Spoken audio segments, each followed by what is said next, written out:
I was in third grade at St. Joseph Grade School. Sister Consella and I was chirping about Presque Isle. Why, I don't know. She had asked to give a talk. But here's the good part. She said, you should give that to the other grades. So I meandered around and it came to 8th grade and I was pretty puffed up. I practiced this speech. My poor brother was in 8th grade at the time and I had to give this speech. Well, afterwards he went home and he said to my mom, please don't let him do that. He embarrassed me. Well, Harold, I'm sorry. 60 years later, I will try very much not to embarrass you tonight. But if I do, I'm sorry, Mom's not around. We gathered this evening to celebrate the 75th anniversary of our club's founding. 75 years. Even the very sound of the word 75 make it seem as though it's a very long time. And indeed it is. Consider that very few of us were around 75 years ago when our Presque Isle Boat Owners Association, as it was first known, was founded in 1944. But a couple of us old dogs are still alive and kicking, namely my brother Harold and I. We were young pups at the time our dad, Harold Eisert Sr., and a few of his boating buddies discussed the possibility of forming a boating club. In the spirit of this evening's celebration, Harold and I would like to take you back ever so briefly to those days by sharing our memories with you. It was 1944. Although World War II was still raging, the tide had definitely turned in favor of the Allies. The war would finally be over in the following year when Germany surrendered on May 7, 1945, followed soon by Japan's surrender on August 15th. Our beloved country could at long last to see a life beyond the deprivation and tragedy of those war years. That deprivation was present in every aspect of our lives. Gas was rationed. No new cars were produced after February 1942. Automobile manufacturers, you see, had been ordered to retool to produce Army vehicles of all types, tanks, ammunition, and other sundry devices needed for the war effort.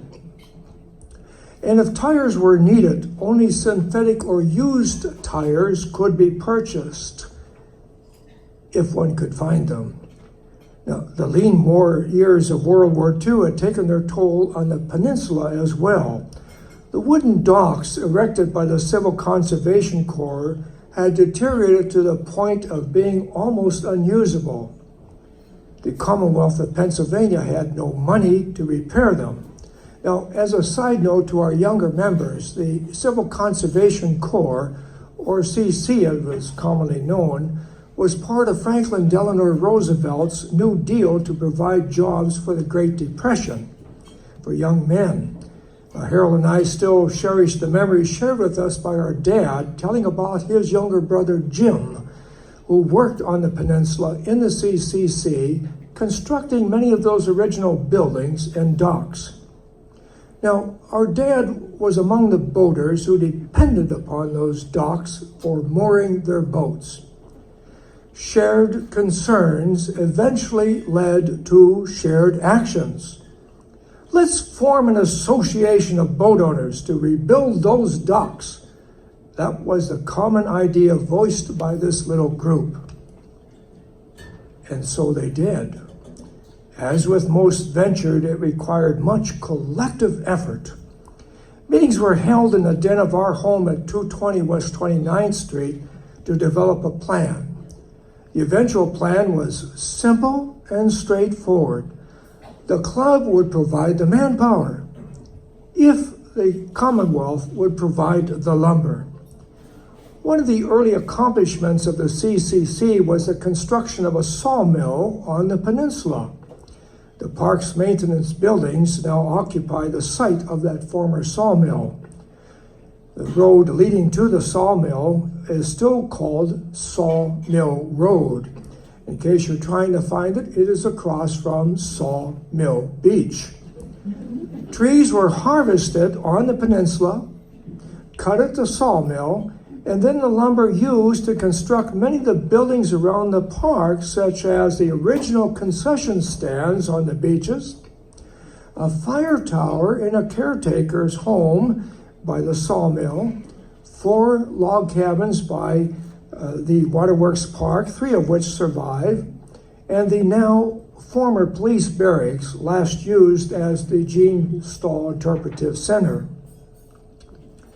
Miller Davis was superintendent of the park at the time, but as a historical side note, he was the second superintendent, having succeeded a gentleman by the name of Lieutenant Commander William Morrison. He was the last skipper of the USS Wolverine, which was home-based in Erie. Working with Mr. Davis, the newly formed Prescott Boat Owners Association struck the deal. And the Commonwealth did indeed provide the lumber, and the club indeed provided the manpower. So, in the spring of 1945, Harold Eisert, Bucky Larson, as in Gary Larson's grandfather, Bill Boyd, Elmer Red Schmidt, I understand his granddaughter is here tonight, Tiny Anderson, Bill Barnhart, and that others of that small but dedicated group committed their talents and their tools. They focused on replacing the dilapidated docks that lined the old police barracks shoreline. Later on, a few years later, on November 15, 1949, the club purchased a houseboat for $1,500.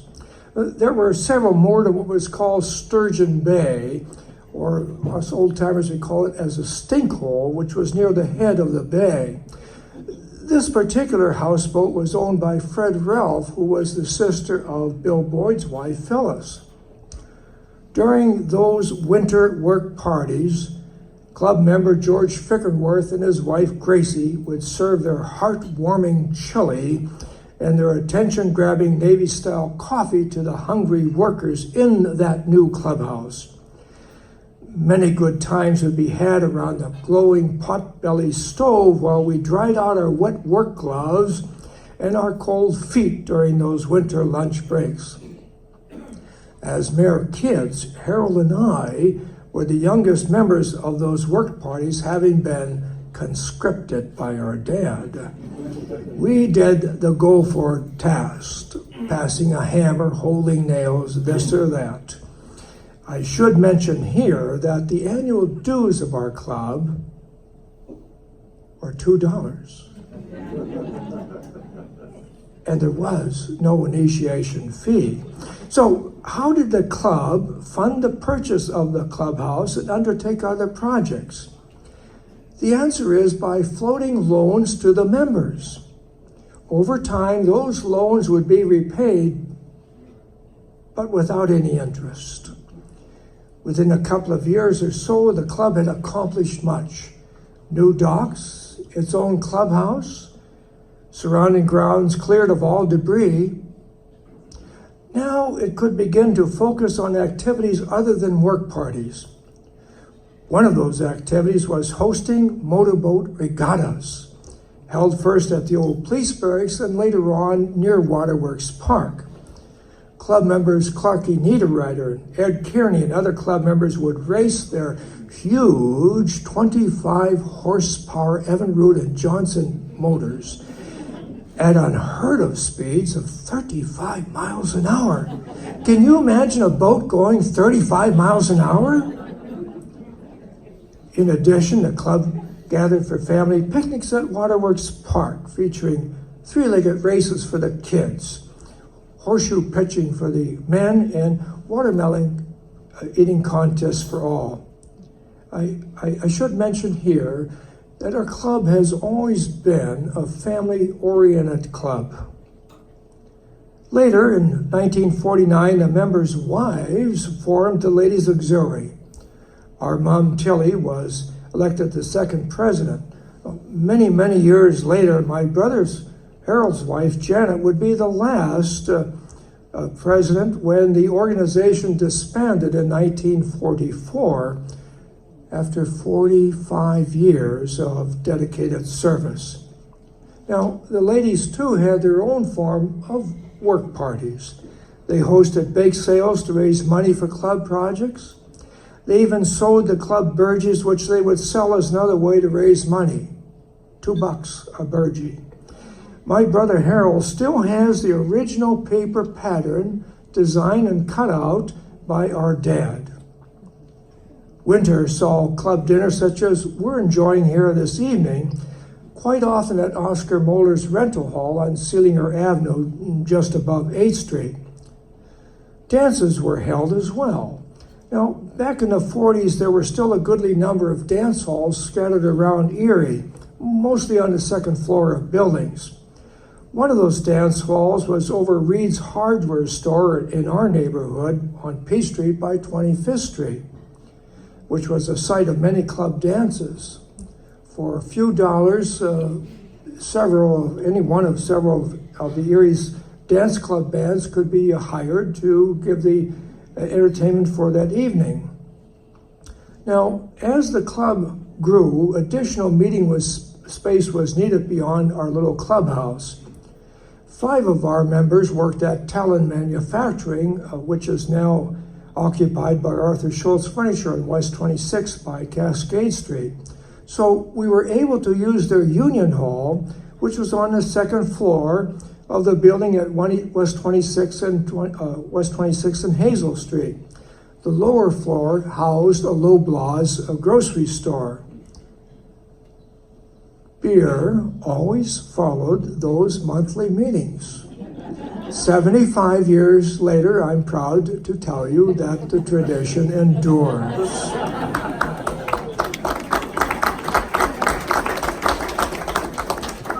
As the club grew, so did the size of the boats. Members began to move up from their 16-foot outboards and sailboats to cabin cruisers. One member even had a 32-foot Chris Craft. That astounding size to us young kids made it a real yacht. Now owning cruisers, many of the families were able to extend their weekend activities to include staying overnight on their boats. Harold and I, along with our parents and our dog, our Cocker Spaniel dog Coco, spent many happy weekends on our 24-foot cruiser called the Tressie, which incidentally is Eisert spelled backwards. Around this time, the club changed its name to Presque Isle Boating Association. Now, times, however, were changing on the peninsula. By the way, today it is known as Presque Isle State Park. We old-timers still call it simply the peninsula. The prevailing westerly winds had wreaked havoc on the peninsula, particularly at its so-called neck, where one enters the peninsula by Sarah's Restaurant. In 1955, the Army Corps of Engineers launched an ambitious project that led to sand replenishment on the beaches, as well as the widening of the peninsula at its neck. The original 2-lane road, still there on the lakeside but not used too much, was replaced by the 4-lane divided road along the bay, which was built on dredged sand. Now, since this new road was constructed over the docks and water space of the club, it had to move to a new location. Fortunately, that new location was the marina that had been created by the dredging of sand for the beach replenishment. The year of this move was 1958. Again, more work parties, more building. This time, the club built its first floating docks. They were railroad ties by Jimmy's grandfather, Commodore Riesinger, Charlie Riesinger, who worked for Pedelec, and so he got not railroad ties, but telephone poles, and we used those and built on them to make floating docks. They were pretty low. So only a few short later, however, after the club got settled into its new home, the club received notice from the Commonwealth that it was going to build its own marina in that location. So once again, we had to move.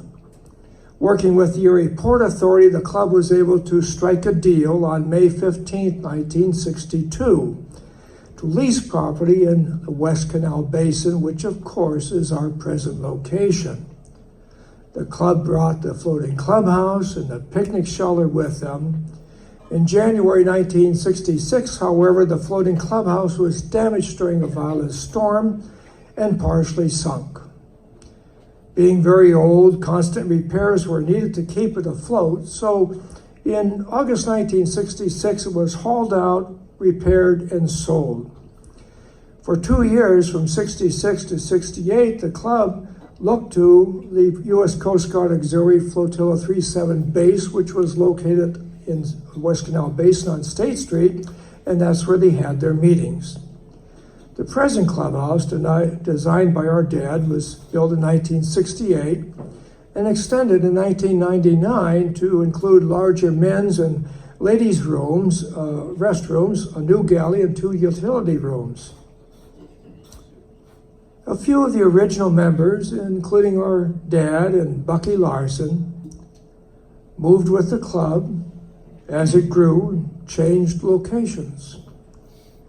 But of course, age and eventual death comes to all of us. With the passing of our dad in 2001, all of those original members are now gone. Their names may remain, but all memory of them slowly evaporates with each passing year. We're even losing the generations that followed our founders. We recall tonight names like Nick Andrews, Chuck Seib, Ben Sweet, Joe Scandell, Lloyd Hollister, Dan Cray, and others' names who still remember and whose memories we indeed cherish. But through it all, Presque Yacht Club continues to sail on. Now that we've rounded the 75th buoy on our long voyage, we set our course for the 90th, and one day for the 100th. Now, some of us won't be around to continue this voyage, but assuredly many of you will, and that in itself gives comfort to those of us old-timers that our beloved club is in good hands. As a parting thought, if I may, as we sail forward, may our club always remain true to its founding principle of being a family-oriented club of folks united in our share of boating and just having a good time around the water. In closing, Harold and I thank you for allowing 2 old sea dogs the opportunity to share distant but still cherished memories with you this evening. Thank you.